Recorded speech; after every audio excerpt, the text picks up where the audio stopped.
iniciamos novo ciclo da Universidade Aberta na RTP2 em formato de debate. Sextas-feiras, às 13h30. Estaremos aqui para falar de assuntos da atualidade, sempre ligados ao ensino superior. Neste primeiro programa, o programa de hoje, vamos falar sobre avaliação. Avaliar o quê, para quê e porquê. Avaliar competências, avaliar aptidões, avaliar conhecimento. Avaliar para seriar ou apenas para certificar.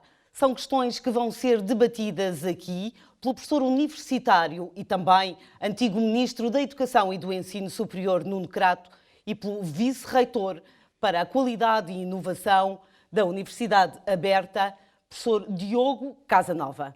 Muito obrigada pela vossa presença em estúdio. Vamos começar pelo professor Nuno Crato. Que entendimento é que tem sobre avaliação?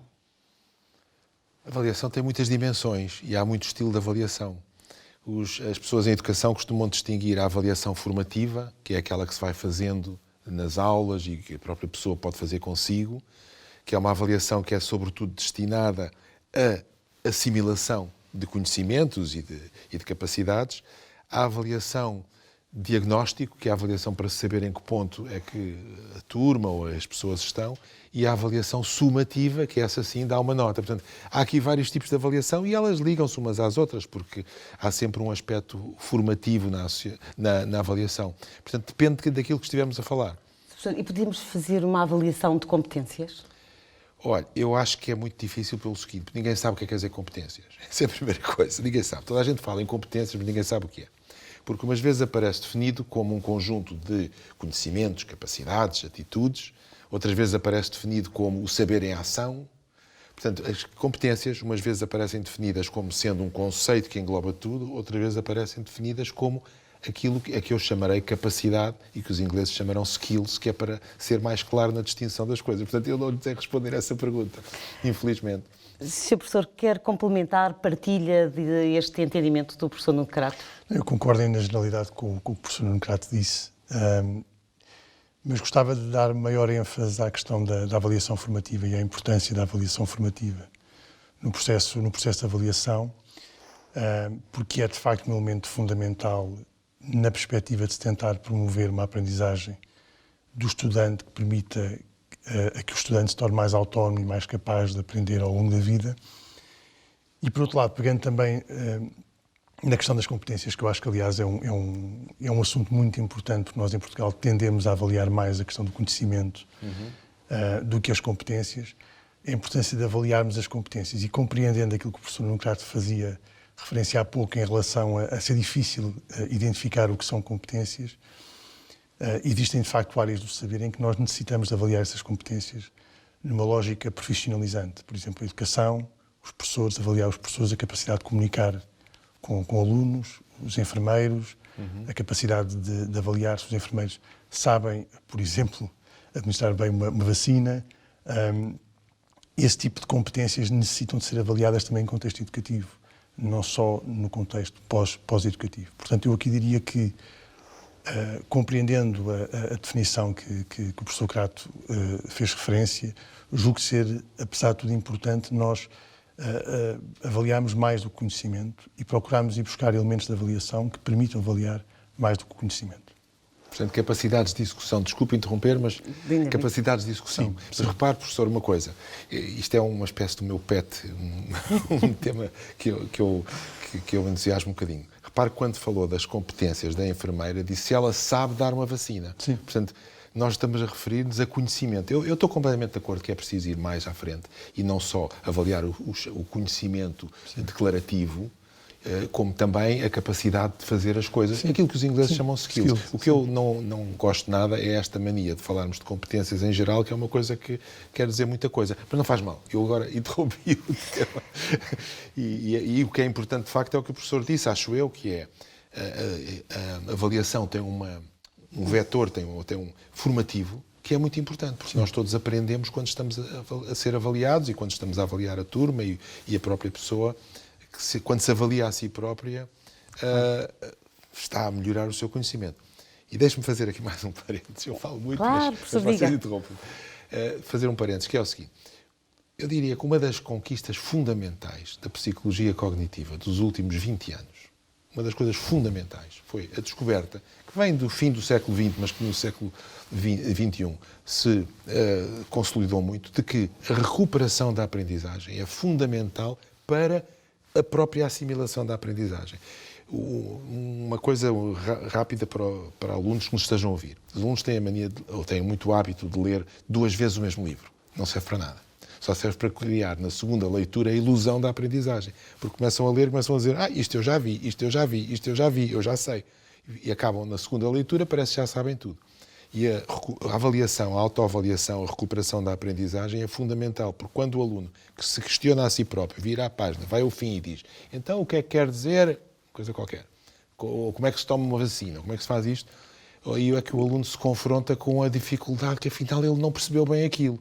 E isso obriga a pensar, o aluno ou qualquer pessoa que esteja a estudar uma matéria, obriga a repensar aquilo e fazer conexões entre os diversos conhecimentos que são extremamente úteis para a aprendizagem. Portanto, a avaliação formativa, de facto, eu estou completamente de acordo. Mas compreendo, já agora permita-me também interromper, mas compreendo então que a mera avaliação do conhecimento, e eu aqui estou especificamente a falar, por exemplo, na realização de testes para fazer a avaliação, acaba por ser, nesse ponto de vista, acaba por não responder necessariamente à diversidade e à multitude de formas de aprendizagem que o estudante tem de estar envolvido. Aquilo que falava há pouco, que faz todo o sentido, é a capacidade do estudante de saber criar as tais conexões, que a psicologia fala muito, do ponto de vista de conexão com conhecimentos anteriores, com experiências anteriores e com a possibilidade de criar significado da própria aprendizagem do estudante. Só o faz se tiver a oportunidade de aplicar esse conhecimento em contextos diferentes. E eu compreendo e acho que faz sentido nós focarmos muita da discussão no conhecimento. Acho que é fundamental e, aliás, acho que é uma das coisas que faz com que, por exemplo, a educação superior em Portugal tenha, de facto, sucesso, é o foco que nós temos na questão do conhecimento. Mas também acho que devemos olhar para o outro lado e devemos tentar perspectivar elementos de avaliação que promovam a possibilidade ao estudante de fazer ligação com o conhecimento que adquiriu, com o conhecimento que já adquiriu mais anteriormente e com possíveis capacidades que o estudante pode vir a obter de aplicar esse conhecimento na prática. Daí eu achar importante deixar esse ênfase na questão da aplicação do conhecimento, porque acho que, de facto, é fundamental. Quer a aplicação prática, quer a própria aplicação que o estudante faz na sua própria consciência, quando está a criar os tais padrões, os tais interconexões dos diversos conhecimentos que tem. Permitam-me então... Estou completamente de acordo. Deixe-me só fazer um reparo, aliás, nesse sentido, porque há, de facto, um documento muito interessante, uma investigação muito interessante de um autor, Reiland, no Reino Unido, que fala de threshold concepts, que são conceitos que são fundamentais na aprendizagem do estudante, que o estudante acaba por adquirir autonomamente, quando junta 1 mais 1 igual a 3. Portanto, ele consegue criar conhecimento novo a partir do conhecimento que adquiriu de 2 elementos diferentes. E só o faz conseguir aplicar, então, o tal conhecimento. Eu estou completamente de acordo. Eu isso digo saber, dar a vacina, saber. Mas claro que eu não se posso avaliar se o aluno ou se a enfermeira sabe dar a vacina no papel. Tenho que avaliar vendo dar a vacina. E isso aplica-se em muitas áreas, por exemplo, mesmo em matemática. Eu dou matemática aplicada, estatística, e são várias avaliações feitas ao longo do semestre. Portanto, os alunos fazem um trabalho de grupo, em que fazem uma aplicação de determinadas matérias que vão aprendendo, e como é evidente, saber só responder à pergunta não serve, é preciso depois saber aplicar, não é? Esta situação pandémica que se vive está a criar aqui alterações em termos de avaliação do próprio aluno. E um bocadinho à semelhança daquilo que aconteceu o ano passado, o Governo cancelou os exames, as provas de aferição e os exames de 9º ano. São formas de avaliação diferentes. Neste momento, só quem segue para o ensino superior é que vai fazer exames. A pergunta que tenho obrigatoriamente que colocar é que impacto é que estas medidas podem, se não trazem já, alterações na avaliação do estudante? Há alguma limitação, claro, numa prova. A prova não avalia tudo, mas há uma coisa a avalia. E por isso é que eu acho que é muito importante haver provas, porque as provas estão altamente correlacionadas com os conhecimentos, com as capacidades, com as atitudes, com tudo isso do aluno. E há alturas que só podemos fazer provas, então devemos fazê-las. E acha que o deixarmos de ter estas provas vai ter acho que implicações? é uma limitação grande. É uma limitação grande. A avaliação só melhora a aprendizagem. Melhora para sabermos em que ponto estamos, melhora para criar uma expectativa e para criar uma meta, melhora para nós sabermos todos qual é a situação do país em geral, etc. O professor concorda? Concordo, aliás, aqui não discordamos de todo. Existe aí uma série de estudos, em particular focados na questão no ensino superior, mas eu sei que no ensino secundário também se fala muito sobre isto, da ideia de que o aluno sente-se mais pressionado a aprender e a estudar e a envolver-se com o conteúdo quando vai ser avaliado no curto prazo. Não é a minha área científica, a parte do básico e do secundário, mas de qualquer forma gostava de salientar a importância de uma avaliação constante da qual o estudante utilize a avaliação para aprender. E aqui volto outra vez à questão da avaliação formativa, porque a avaliação formativa, como aliás dizia bem o professor Crato, é utilizada em contexto contínuo, mas também em contexto final. E é importante utilizarmos estes momentos para aprender, para o estudante aprender também com os erros e tornar-se mais competente a partir da aprendizagem que faz dos próprios erros que acabou por ter quando foi avaliado. Portanto, concordo em absoluto.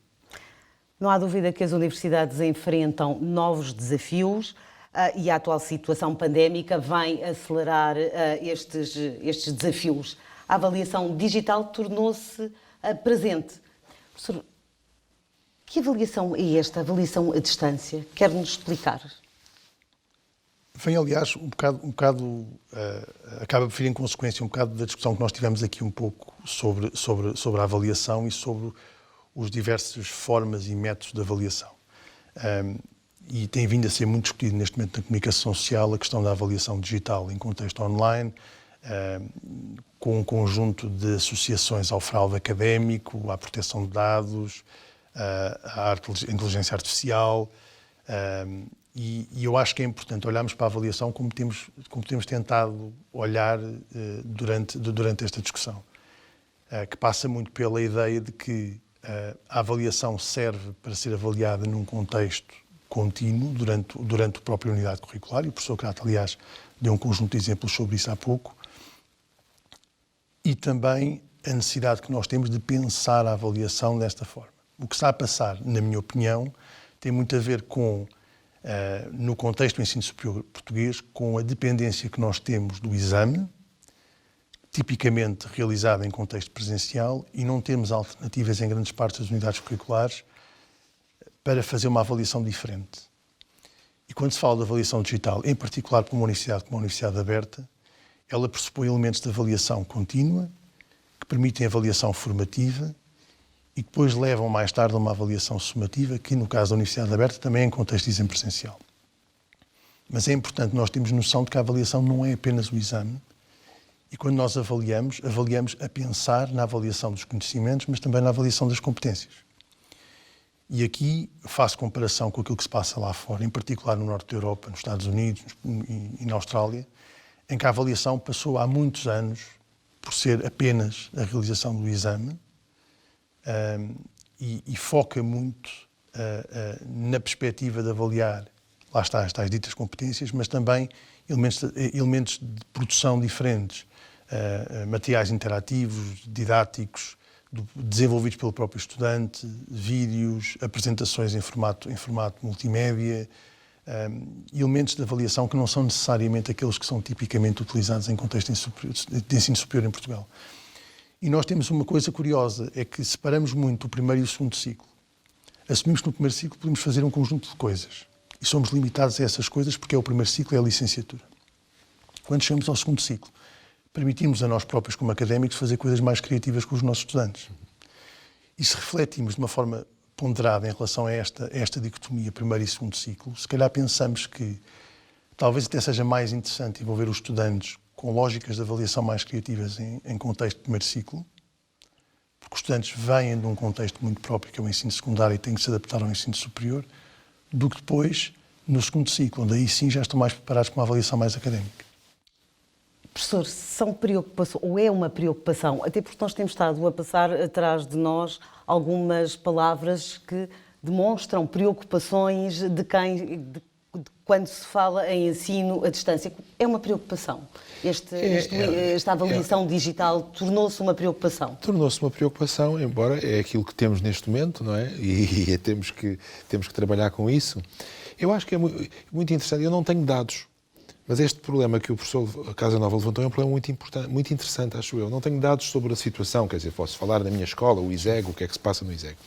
E tem havido, gradualmente, uma consciência de que uma cadeira, um semestre, não é o professor a falar e uma avaliação no fim do semestre. Tem havido gradualmente a isto ser substituído, porque isto é o sistema tradicional de há 20 anos, 30 anos, quando nós estudámos, no meu caso há mais. Era o sistema... E aquilo tem sido mudado num sentido que eu acho muito positivo, que é a ideia de que um semestre é avaliado por um conjunto de trabalhos em que existem coisas diferentes. Coisas diferentes que podem ser um trabalho de grupo, pode ser um teste. No meu caso, a minha cadeira tem 4 momentos de avaliação. Se calhar outras poderiam ter mais. Mas o que é importante é que a avaliação não seja só uma coisa, mas que seja um conjunto de coisas e que seja distribuída pelo semestre. É o que eu julgo, porque isso obriga todos nós, alunos, professores, etc., obriga todos nós a irmos vendo a evolução que temos da matéria. Nós, para percebermos em que ponto estão os alunos e aquilo que temos que infletir na nossa cadeira para corresponder a necessidades que não imaginávamos que existissem, outras que afinal não existem. E, portanto, eu julgo que estamos a caminhar nesse sentido, que é o sentido de o ensino superior não ser uma exposição de matéria e depois um exame no fim. E para ser algo que é mais contínuo e em que existem momentos criativos, etc. Claro que é mais fácil avaliar uma coisa que seja sim ou não, do que avaliar um elemento criativo. Mas precisamos de fazer as duas coisas, porque também só os elementos criativos também me parece que será muito pouco. Só avaliar, por exemplo, numa cadeira como a que eu estou a falar, agora que me vem mais à cabeça, de estatística aplicada, estar só a avaliar um trabalho, não avalia exatamente tudo, não é o suficiente. Então, há um conjunto de elementos de avaliação que estão a ser introduzidos pelas universidades que acho muito bem. Professor, e acha que tipo de fragilidades é que esta avaliação digital pode trazer, na sua opinião? Tantas. O professor Casanova é perito nisso. Já vamos tentar saber quais são. Já vamos estudar esses temas. Eu não sei, quer dizer, há preocupações de fraude, desde a preocupação de fraude, que é aquela que a pessoa pensa logo mais, quer dizer, como é que eles vão fazer isto, não é? E que existem umas técnicas para contornar isso, desde pôr as questões aleatórias. Aliás, há software que faz isso. Exato. Eu não domino muito bem essas técnicas, o professor saberá explicar melhor do que eu, mas existe um conjunto de fazer blocos curtos, fazer rotação de blocos, há uma série de coisas, deixar a câmara ligada, etc. Mas eu diria, se nós completarmos esta avaliação com um conjunto de avaliações, as coisas são muito reduzidas. Por exemplo, se há um aluno que responde a 20 num teste e depois a seguir tem uma oral com outro elemento de avaliação e responde a 0, há uma coisa estranha se passou. Portanto, além de confiar na honestidade das pessoas, é preciso também criar uma situação em que as pessoas percebam que isto é mesmo para estudar. Já existem algumas universidades portuguesas que utilizam nomeadamente softwares para, enfim, quase que fazer o diagnóstico destas situações que o professor Grato exemplificava. É assim, Sr. Professor? Existem esse tipo de softwares. Aliás, existe uma discussão neste momento, precisamente no momento em que nós estamos a falar hoje, precisamente sobre a legalidade ou não desse tipo de softwares para o contexto português, nomeadamente em relação à questão da proteção de dados. Existem mecanismos de controle de identificação do utilizador através de câmaras, de controle daquilo que o utilizador está a fazer no contexto da sua própria casa enquanto ele está a realizar a sua prova, através novamente de câmaras, da própria interpretação do teclado e de forma que o teclado está a ser utilizado pelo utilizador, bloqueio de ecrã. Portanto, existe um conjunto de mecanismos evasivos, se quiser, do próprio computador e do contexto da própria realização do exame, não muito diferentes daquilo que se faz, curiosamente, em contexto presencial, onde nós temos alguém a observar-nos, não é? Mas há aqui uma questão fundamental em relação à tecnologia. A tecnologia, e agora que estamos a falar de inteligência artificial e dos dados, funciona melhor quando nós temos dados sobre o utilizador para oferecer à máquina. Claro. A partir do momento em que não temos condições para dar esses dados à máquina, a máquina não consegue trabalhar os dados. E nós olhamos muito para a lógica da informação dos dados na perspectiva do controle do aluno e não necessariamente na forma como ela nos pode ajudar na aprendizagem. A inteligência artificial, nesse contexto, está a ser mais olhada na perspectiva do controle do fraude do que propriamente na potencialidade que tem para promover melhores contextos de aprendizagem para o estudante, ajudar o estudante a aprender melhor, ajudar a identificar as áreas em que o estudante tem que aprender mais e tem que desenvolver mais conhecimento. E, portanto, eu acho que estamos a discutir muito os problemas em relação ao utilizador e as dificuldades que o utilizador pode sentir em relação à questão dos seus próprios dados e da proteção dos seus próprios dados, mas estamos a discutir muito pouco as vantagens que ela pode também trazer ao utilizador.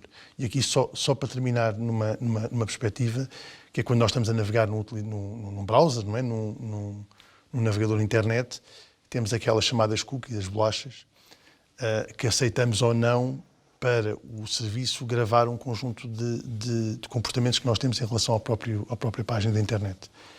Aquilo que nós estamos a falar é muito semelhante. Nós tentamos ir buscar dados ao próprio processo de aprendizagem do estudante para depois podermos criar significado dessa aprendizagem e ajudar o estudante a aprender melhor. E essa discussão da inteligência artificial eu não vejo a ser discutida, só vejo a ser discutida a questão do fraude. Para resolver o problema do fraude, o professor Crato fez referência há pouco sobre isso. Há estratégias pedagógicas para tentar resolver o fraude. Não necessitamos de questões relacionadas com a inteligência artificial. Podemos olhar para perspectivas mais pedagógicas e de formação de professores. Acredita num futuro assim? Acredito. E certamente podemos adaptar algumas coisas também, mesmo do ponto de vista pedagógico. Por exemplo, os testes são com consulta ou são sem consulta? É outra coisa. Eu tive sempre testes com consulta, o que tem certas limitações. Mas como eu tenho uma memória muito má, para mim foi ótimo ter sempre os testes, quando eu era estudante, com consulta. Mas se os testes são com consulta, a fraude de ir buscar um livro ou de ir buscar um apontamento deixa de existir. Claro que exige-se mais do aluno, porque existe só o aluno que rapidamente interpreta, rapidamente execute coisas que num outro tipo de teste não se exigem. Também é algo para que se calhar estamos a caminhar, no sentido de dizer, abra o livro que quiser, faça o que quiser, não falem com ninguém. Mas é essa a componente pedagógica, permita-me só fazer uma pequena observação, é essa a componente pedagógica que eu falava, porque não se pode esperar que a transição de um exame presencial, que é feita em contexto presencial para digital, seja automática. Ela tem que ser pensada de uma forma pedagógica, daquilo que fez referência há pouco, ou a possibilidade de contornar as questões, ou ter questões específicas para o estudante A, diferentes para o estudante B, diferentes para o estudante C, que são colocadas aleatoriamente e, portanto, as provas são diferentes uns dos outros. São estratégias pedagógicas que conseguem resolver esse problema da fraude sem necessitar de utilizar os tais dispositivos, que são soluções fáceis. É um caminho que estamos a percorrer. Sr. Professor, muito obrigada. Obrigada, professor. Nós vamos ficar por aqui. Estamos na única Universidade de Ensino à Distância, Universidade Aberta, uma universidade do nosso tempo.